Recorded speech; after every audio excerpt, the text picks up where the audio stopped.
people who must be gathered on the opposite side. We have no means of give you a wider picture to give you some understanding of what is going on, but apparently there is something that's taking place right now that has required police officers to be there and to be there in sizable numbers at that location. We're not sure of the specifics. Not sure of the specifics simply because they haven't been given to us. But we do want to get right now to the mayor of Dallas, Mike Rawlings. He's got more for us.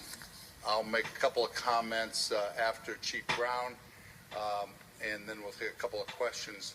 And then you probably won't hear from us in person until in the morning again. We will be sending information out as we get it online. I do want to say that I've heard from both the White House and the governor's office extending their help, and we're sure going to be able to use some help from the governor's office. And we've got so many police officers out tonight that we want to make sure that they're backfilled in the right way. But there's news to be given to you, and I'll let the chief talk about that.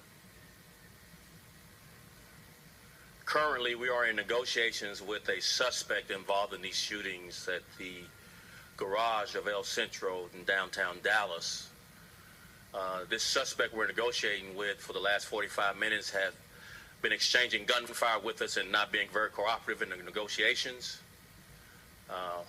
Before I came here, I asked for plans to end this standoff, and as soon as I'm done here, I'll be presented with those plans.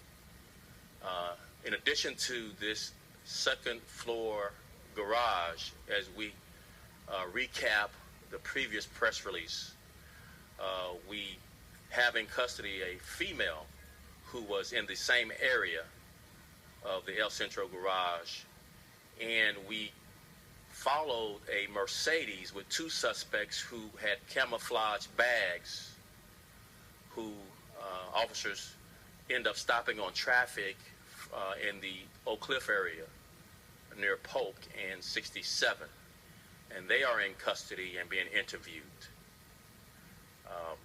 The suspect that we are negotiating with that has exchanged gunfire with us over the last 45 minutes has told our negotiators that the end is coming, and he's going to hurt and kill more of us, meaning law enforcement, and that there are bombs all over the place in this garage and in downtown.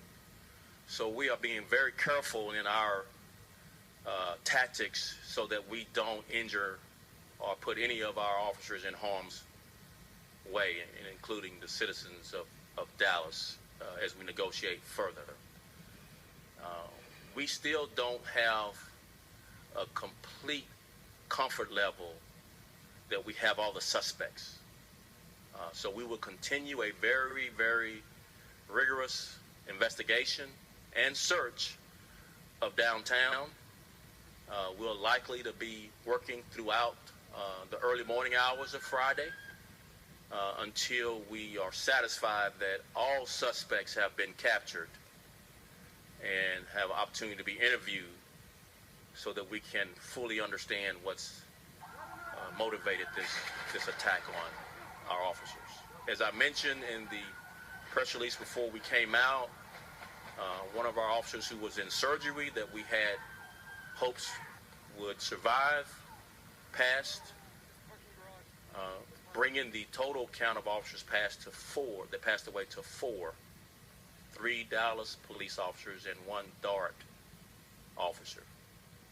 We're continuing to ask for the public's prayers and support and encouragement. But I could just tell you, I've never been more proud of a police officer and being a part of this great noble profession. Seeing the courage, the professionalism, and just the grit to stay on scene in an area looking for such suspects, knowing that we are vulnerable. We don't know where they are, and our downtown is very with a lot of high buildings. And some of the stories I've heard from officers talking about what happened, running toward gunfire to help the injured officers, to get them transported to the hospital by patrol car, not having the time to wait for an ambulance, and just there's so many stories of great courage. So we continue to fight the good fight to bring this to a conclusion, but it's still a very tenuous situation, and we, again, as soon as the mayor is done, we'll take additional questions from you. Then we'll have to be leaving. Thanks. Thank you.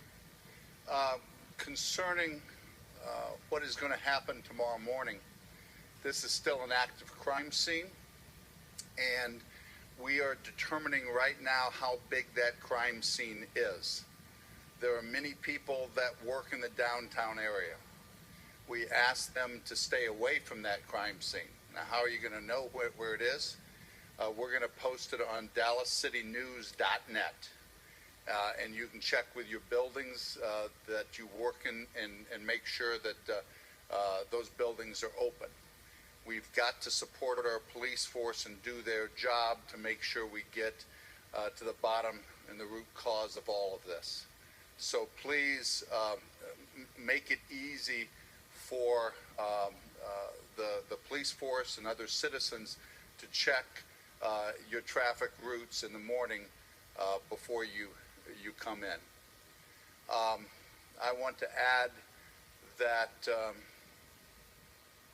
it is a heartbreaking morning to lose these 4 officers that proudly served our citizens.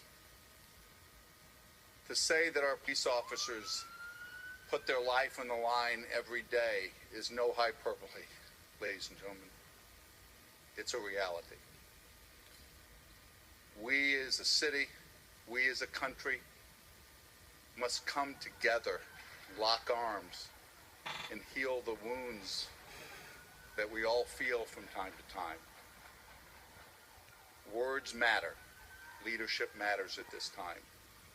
I'm proud of our chief. With that, we'll take questions.